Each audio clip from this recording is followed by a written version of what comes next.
Hi guys! So today I'm gonna teach you how to create 3D pop-up effect using Canva. So first we have to choose our photo.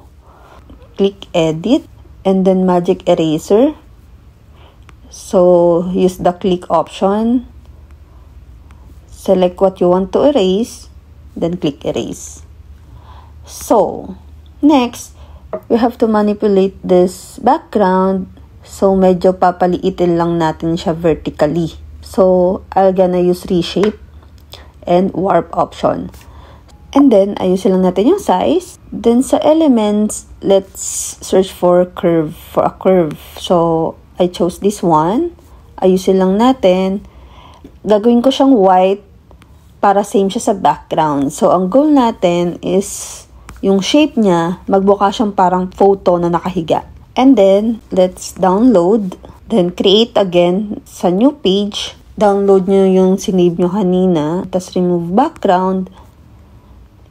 And, pwede natin palitan yung pinakang color ng page para malaman natin kung na-remove na talaga yung background.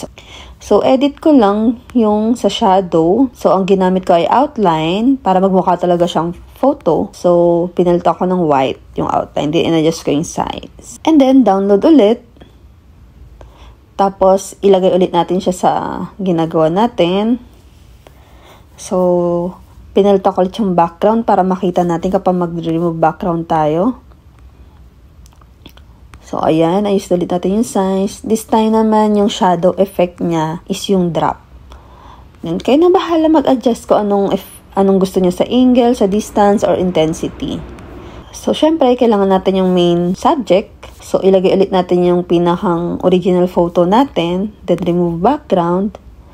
And then, ayos natin yung size. Tiyanan! Sa inyo na kung gusto nyo pang ipolish yung ibang side. Pero sa akin, ito na. So, hope may natutunan kayo!